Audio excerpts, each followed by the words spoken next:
Tech Co, le grand live du numérique sur BFM Business. Et cet entrepreneur qui a été ancien sportif, qui a créé On-Off, qui est un vrai succès, hein, une appli, on va la découvrir dans un instant, vient de lancer donc Album. Et c'est Taïg Chris que j'accueille dans ce studio. Bonsoir Taïg. Bonsoir, comment ça va? Très bien, grande journée pour toi. Exactement, grande journée. Tu fais partie de la famille de Tech Co puisqu'on te retrouve régulièrement pour le débrief. D'ailleurs, tu seras avec nous tout à l'heure, ce soir, pour commenter l'actualité, Taïg.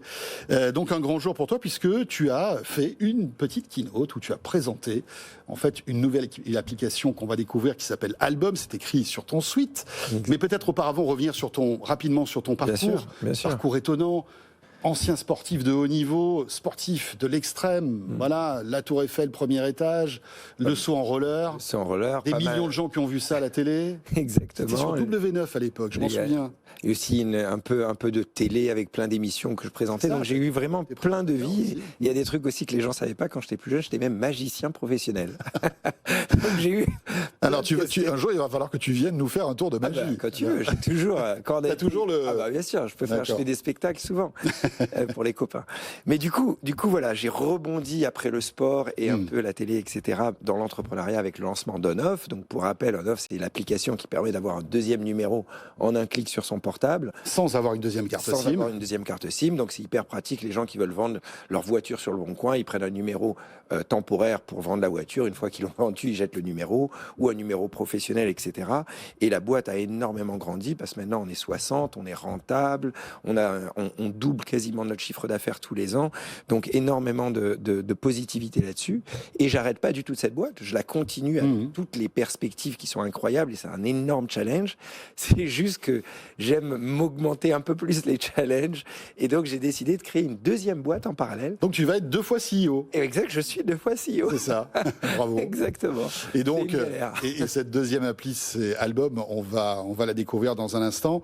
Qu'est-ce qu'on peut dire sur On-Off? C'est un vrai succès aujourd'hui, commercial, ça gagne de l'argent? Alors ça gagne de l'argent, bien sûr, c'est un vrai succès. C'est-à-dire que c'est un vrai succès surtout de là où je partais. C'est-à-dire que c'était une technologie qui n'existait pas, il a fallu que j'invente des brevets, il a fallu que j'arrive à convaincre les régulateurs télécoms. Tous les gens du métier se disaient, et même les opérateurs, que ça allait pas marcher, que ça allait pas grandir, etc. Et finalement, c'est un succès dans le sens où la boîte, comme je l'ai dit tout à l'heure, elle est rentable, on grandit, on a même fait évoluer la régulation en France grâce au brevet que j'ai inventé. Les opérateurs télécoms ont pris notre solution et la vendent, comme Bouygues par exemple, qui vendent l'application On-Off sous notre marque sur le site internet de Bouygues, en magasin, etc. Et on a plein de nouveaux partenariats qui vont arriver. Des gros d'ailleurs, non? D'après ce que j'ai cru comprendre. Comment? Il y a des gros partenariats, non? Très très gros. Il y en a on va en parler encore? Pas encore, mais on va en annoncer un bientôt qui va être vraiment génial. Donc c'est clair que c'est un succès, mais on est aussi au début de cette aventure. Moi, je pense que On-Off, vu la croissance spécialement sur le B2B, a un potentiel d'être une boîte peut-être un jour qui sera 1 milliard. Parce que le B2B, c'est juste incroyable le marché. Et vu ce qui est en train de se passer, ça pourra aller peut-être très très vite. Donc c'est un succès, mais c'est le début d'un grand succès, on va dire. Voilà, donc On-Off, qui existe et que vous pouvez bien évidemment installer sur votre smartphone. Et donc deuxième appli, Taïg Chris, estampillé Taïg Chris, c'est Album. Alors là, on n'est plus du tout dans le même registre. Non. Alors c'est toujours quand même l'expérience utilisateur des applications, mais c'est plus du tout dans les télécoms. Voilà, là on est dans le monde de la photo et du partage de photos et du stockage de photos avec Album. Exactement. En fait, je suis parti simplement d'un constat, j'ai analysé tous les réseaux sociaux et je me suis rendu compte que finalement chaque réseau social répond à une problématique vraiment précise. Pour le coup, pour prendre l'exemple de Clubhouse, c'est échanger avec des amis. Attention au micro, le pauvre. Échanger avec des amis avec de la voix. TikTok, c'est échanger avec de la musique. Snapchat, c'est les oreilles de lapin, etc. WhatsApp, c'est les messages très très simples. Et ben en fait, je me suis rendu compte qu'il y a une problématique assez universelle, quel que soit son rang social, son pays, sa nationalité, qu'on ait envie de parler de sport, de musique, d'art. C'est qu'on a des milliers de photos et vidéos qui dorment dans nos téléphones. Et on en a tellement, on ne sait pas comment les organiser, on a envie de les protéger, on ne sait pas comment les partager à nos amis. Et aujourd'hui, on les envoie dans des applications justement de messagerie.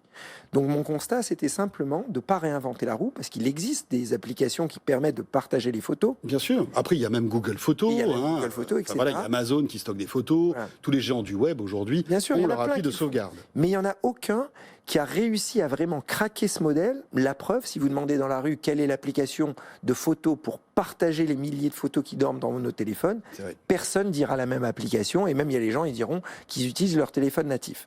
Et donc voilà, l'application Album répond exactement à ce problème. J'ai en tout cas l'ambition pour essayer de devenir l'application de référence pour la sécurité, le management et le partage des photos et vidéos qui dorment dans nos téléphones. Ça, c'est bien. Et donc, c'était pas tout à fait un réseau social que tu lances, parce que dans la notion de réseau social, c'est je suis un individu qui va partager en fait à une audience qui va se montrer au monde. Là, on n'est pas là-dessus. C'est pour ça que j'aime pas dire que c'est un réseau social. Je dis plus que c'est une application qui est sociale, comme un WhatsApp. C'est plus un outil social, puisque je résous des problèmes de sécurité, de partage, d'échange de photos, mais bien évidemment, on peut inviter des amis et échanger avec eux dans l'application via des messages, via des likes, via des albums collaboratifs, etc. Donc il y a quand même cet échange social. Est-ce que dans Album, il y a de l'intelligence au niveau de la reconnaissance des photos ? C'est une technologie qui est très utilisé, par exemple chez Google, c'est incroyable. Bien chez sûr. Google, vous avez Google Photos, vous tapez, je sais pas moi, un mouton, par exemple, et il va scanner toutes vos photos. Et il suffit qu'il y ait une photo où il y a un mouton, bon c'est rare, mais ça peut arriver, et bien elle apparaît. Est-ce que tu travailles là-dessus aussi ? J'ai décidé de ne pas le faire. Bien évidemment, on peut le faire parce que les algorithmes, on peut même utiliser l'algorithme d'Amazon ou de Google et le brancher en un clic et hop, il lit toutes les photos. C'est possible ça ? On peut prendre leur techno et la brancher. Elle est à vendre en API, etc. Donc ça coûte pas cher. Oui, c'est sur étagère. Ouais, c'est sur étagère, il n'y a pas de problème. Mais j'ai décidé de ne pas le faire parce que justement, on a envie que les photos et vidéos restent privées pour les gens. Donc si on commence à analyser les milliers de photos des gens, ça veut dire que leur privacy, elle a juste disparu. Donc c'est vraiment un des éléments avec Album, c'est que les milliers de photos et vidéos restent totalement privées là-dessus. Mais est-ce qu'on peut taguer les photos quand même pour les retrouver plus facilement ou pas ? Alors aujourd'hui, on a une roadmap incroyable où justement il y a des tags sur les visages, sur les photos, sur les dates, puisque évidemment chaque photo et vidéo a des métadatas, etc. à l'intérieur. Mais pour l'instant, on n'a pas eu le temps de le fabriquer. Donc pour l'instant, il suffit de se créer un album et mettre à l'intérieur ces photos et vidéos comme on le veut et le partager à qui on veut. Oui, parce que c'est la première version d'Album. Est-ce qu'on peut dire que là, tu viens de mettre en fait sur les stores, donc Google Play Store et Apple Store, une bêta de ce que va être dans quelques mois ou quelques années Album ? Oui, alors c'est une bêta quand même assez avancée parce qu'on a fait qui est fonctionnelle. Voilà, qui est fonctionnelle et même qu'on a fait beaucoup de tests pour arriver vraiment à comprendre la problématique des gens. 2 ans de R&D, gestation, on va dire. Mais même pas que gestation, développement, analyse, et avant d'arriver à cette version, j'ai pivoté des dizaines de fois, justement en me confrontant à la réalité du marché, mais avec que des tests de petite échelle, avec des étudiants comme ça. Donc là, je sais qu'on a un bon produit, mais c'est clair que les évolutions sont énormes pour arriver, que ça soit sur un iPad, sur un ordinateur, il y a tellement de choses à faire. Tu as investi beaucoup d'argent, alors ça représente beaucoup d'argent de développer une appli comme ça ? Bien sûr, ça représente vraiment une somme assez conséquente, où on est autour d'1 million d'euros de développement déjà aujourd'hui, mais on a dépensé ça avec l'argent de On-Off, avec ma première boîte, et pour être correct avec mes actionnaires historiques de On-Off, vu que j'ai utilisé leur argent, on leur a donné au nominal dans la deuxième boîte. Mais là, Album lève 2,5 millions en ce moment. D'accord. Voilà. Et quel est le modèle économique à terme d'Album ? Alors, il y en a 2 qui sont très standards. On va vendre du stockage, parce qu'on peut stocker jusqu'à 30 téras de photos et vidéos à l'intérieur. Donc clairement, on va vendre du stockage.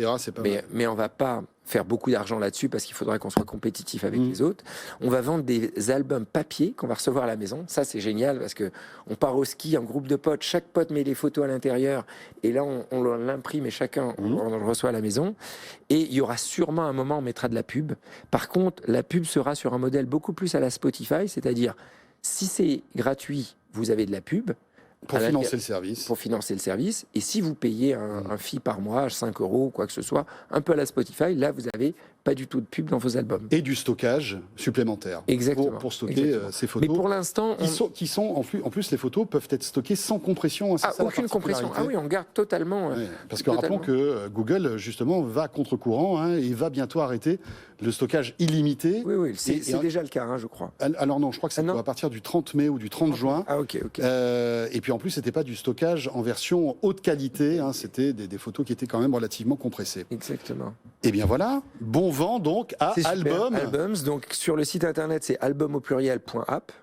Ou sinon sur les stores. Et donc vraiment le message que j'ai envie de donner à tous les gens qui m'écoutent, si on a envie de réussir un réseau social français et européen, j'ai besoin de votre aide, j'ai besoin de l'aide de tous les gens pour me donner leur feedback, leurs besoins, pour que j'améliore constamment le produit, pour réussir cette formule magique de créer un réseau social français. Et tu as commencé à communiquer sur On-Off aujourd'hui. Tu as déjà de premiers retours. Est-ce que tu vois la courbe des téléchargements augmenter ? Évidemment, mais ça fait plaisir, ça. Ça fait plaisir. Ah oui, c'est clair, c'est génial. Bon, très bien. Taïg, comme je sais que tu as eu une longue journée, tu vas rester encore avec nous, puisque on t'invite pour notre débrief. En plus, c'est un rendez-vous que tu connais et que je sais que tu apprécies.